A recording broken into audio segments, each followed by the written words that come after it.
voltamos aqui ao Linha de Frente. Nós estamos debatendo, o Senado aprovou em 2 turnos a reforma tributária, fez algumas modificações e está retornando agora para a Câmara. Alguns pontos nós já chegamos aqui à conclusão nesse nosso debate aqui, nas nossas discordâncias e concordâncias. Então, tanto a contribuição de bens e serviços da União, quanto os impostos de bens e serviços, ninguém ainda tem muita ideia de como vai funcionar na prática, depende de leis complementares, que é só uma ideia que foi esgarçada, as leis complementares é que vão regulamentar este funcionamento. Tá? Além disso, nós vamos ter um problema enorme, que é a criação desse Conselho Federativo. Então, os economistas aqui já explicaram, quer dizer, quem arrecada é o Estado e o município, mas manda tudo para lá. Então, eu queria te perguntar, ao Cristiano Vilela e também para o Emerson Tawil, uma visão jurídica. O Brasil adotou a federação como forma de Estado, que a federação pressupõe repartição de competências. A União tem os seus tributos, as suas competências administrativas, os estados têm as suas competências, os municípios... Agora, vai tudo por esse Conselho Federativo e depois vão todo mundo com pires. Nós temos 5.568 municípios. Vão 5.568 prefeitos com pires na mão, porque é na porta do prefeito que a pessoa bate para cobrar a administração. Pedir, pelo amor de Deus, para o Conselho Federativo, em salas e poltronas confortáveis em Brasília, no ar-condicionado, decidir quem vai ficar com qual migalha. Isso não é uma afronta ao princípio federativo, um perfil autoritário dessa reforma? Exatamente, Capês, é esse o ponto e é isso que está escondido por detrás da maquiagem de que nós estamos reduzindo os impostos. É evidente que estamos reduzindo, isso é o lado positivo, não temos dúvida, mas não podemos com isso esconder esse tipo de situação que está acabando de vez com o Pacto Federativo no Brasil. Nós temos nas prefeituras, nos municípios, uma série de demandas, porque, como você bem disse, Capês, o cidadão, ele bate na porta, é do vereador, ele bate na porta do prefeito, ele não bate na porta do ministro de Estado ou do senador da República. Então, é no município que você tem uma série de demandas, em termos de saúde, em termos de educação, aquisição de medicamentos, poda de árvore, estamos falando aí nos últimos dias sobre as chuvas, né? Poda de árvore é a competência do município. Agora, o município, ele perdeu o seu principal instrumento de arrecadação, onde ele poderia procurar elementos para aumentar, de alguma forma fazer programas de refinanciamento, botar mais fiscalização na rua, enfim. Era esse imposto, o ISS, seria o principal instrumento que ele teria para financiar os seus custos, mas não. Agora acabou. O município, para ele conseguir ter um pouco mais de dinheiro, o que ele vai ter que fazer? O prefeito municipal vai ter que pegar o avião, ir para Brasília, ficar batendo de sala em Brasília, beijando mão, pedindo favor, prometendo que vai apoiar na próxima eleição. Ou seja, temos uma reforma tributária que vai na contramão daquilo que a gente queria. É uma reforma tributária que é mais Brasília e menos Brasil. Emerson Tawil, demoramos tanto para fazer a reforma tributária. Tá certo, tem que simplificar. O sistema nosso é caótico, precisa de simplificar. Mas simplificar esse ponto de arrancar a autonomia do município, arrancar a autonomia do Estado e deixar os tributos num conselho com 54 pessoas em Brasília decidindo o que tem que ser para cada um? Pois é, como disse o André, essa dependência do Estado, ela é, sem dúvida alguma, ela é doentia. Com esse afastamento do município diante dessa reforma tributária, você faz com que o prefeito tenha que bater literalmente, né, passar o chapéu. E isso causa uma dependência muito maior. O governo tem criado essa possibilidade de centralizar quase que tudo e, sem dúvida, isso vem na contramão de direção. Hoje a gente não tem mais uma segurança jurídica, como você bem disse já no início da fala, ô Capês, porque a gente vê a intromissão do judiciário de uma forma demasiada dentro da parte legislativa, tá uma casa de prostituta comandada por sacana, então tá muito difícil isso daí a gente gerenciar. Porque, olha só, essa invasão, sem dúvida alguma, fere não só o Pacto Federativo, mas a independência, né, do próprio município, que cada qual tem suas características, seus problemas, suas necessidades, e sem dúvida essa dependência eu não vejo vejo com bons olhos, apesar da necessidade de uma reforma tributária. Eu só vou discordar aqui do que o Daniel José falou, que assim, o meu vem primeiro, depende da ótica, até como defensor, né, o operador do direito. Em grande verdade, o primeiro tem sido sempre o do povo. Sem dúvida alguma, isso tem que ter um freio e o Congresso Nacional se coloca de joelhos, todo respeito a grandes personagens que existem lá dentro, mas o Congresso Nacional tem sido um tanto que omisso quanto a essa parte e, consequentemente, as consequências serão provavelmente desastrosas à população. Daniel José, nós já vimos que essa reforma tributária vai tributar consumo. Todo mundo que consumir vai pagar imposto. Agora, como é que está esse trem da alegria de alíquotas reduzidas, os produtos aqui? Quer dizer, os setores que têm os lobbies mais fortes conseguiram entrar nessa listinha, que é a listinha camarada? Como é que funciona isso aqui? Isso, era justamente aquilo que eu queria dizer com que no Brasil o meu vem primeiro.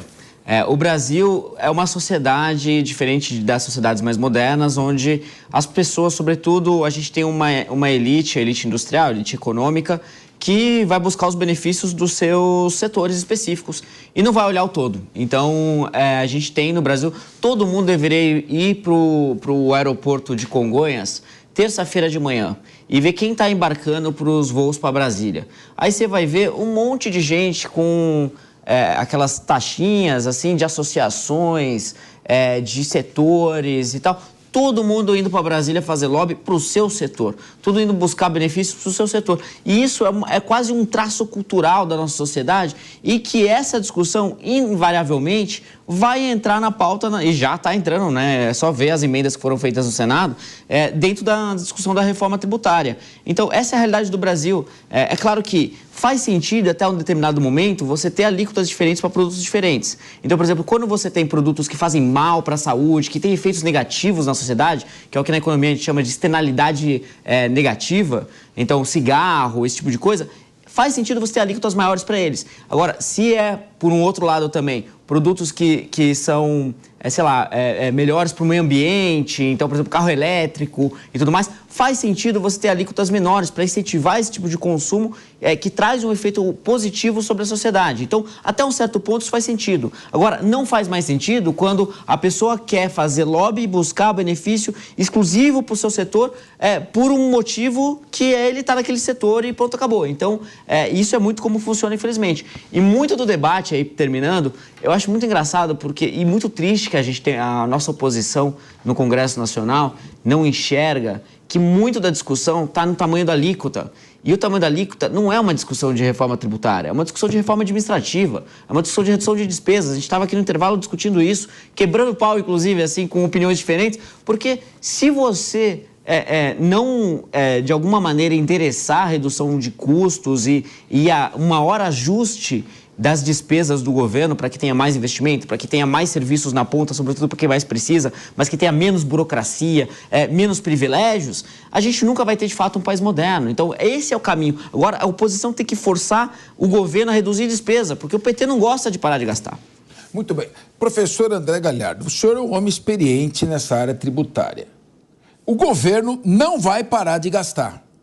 O governo já disse que vai continuar gastando, o seu compromisso não é com o equilíbrio fiscal. A gente tem visto o ministro da Fazenda, o Fernando Haddad, se esforçar bastante para tentar dar declarações conciliatórias, mas os gastos vão continuar e a meta de zerar o déficit público é praticamente inatingível. Você acredita que essa reforma não vai trazer aumento de arrecadação tributária? Ao menos é essa a promessa, né? Chegamos a um consenso, o Daniel e eu vou falar disso daqui a pouco, mas antes, respondendo a você, Capês, eu acho que, primeiro, o Haddad tem que perseguir essa meta fiscal, e é difícil, a gente tem que tomar um pouco de cuidado na hora de falar de corte de gastos, porque mais de 90% dos gastos do Brasil estão previstos na Constituição. Engessados. Você não pode sair cortando o gasto, não é tão simples assim. Eu, como morador deste país, quero um sistema mais eficiente, eu quero um Estado mais enxuto, onde ele precisa ser enxuto. Mas é muito fácil a gente falar que precisa cortar gastos quando a gente percebe que, na verdade, cortar gastos dentro do Brasil é um esforço muito forte, justamente porque boa parte, 93% da última vez que eu vi, já está previsto em Constituição. não tem muito o que fazer no curto prazo. Não dá para sair cortando gasto. O Haddad, no primeiro ano de mandato, sai cortando gasto. Esse é o se fizer uma reforma administrativa. A não ser uma Porque reforma a maior despesa de qualquer governo, se você pegar qualquer ministério, secretaria, autarquia, agência e falar assim, onde estão os gastos? Pega o orçamento e desdobra. Você vai ver que 80%, grosseiramente falando, estão em duas coisas, pessoal e aposentadoria. Então, se você faz uma reforma administrativa que precisa de aprovação para alterações constitucionais e por aí vai, para que o Estado brasileiro passe a gerir gente de uma forma responsável, contratando melhor, demitindo quem não entrega um serviço bem feito e quem, enfim, é irresponsável com o seu próprio trabalho e por aí vai, ali é o eixo, porque, cara, você tem que olhar onde o impacto vai ser maior. Mas esse é um ponto importante. E aí vai ter mais dinheiro para chegar na ponta para quem mais precisa. Foi aí que eu falei que a gente chegou a um consenso, porque a gente não deve criar um debate maniqueísta aqui, o bem contra o mal. Eu estou tentando ser o mais pragmático possível, inclusive nessa questão de isenção fiscal.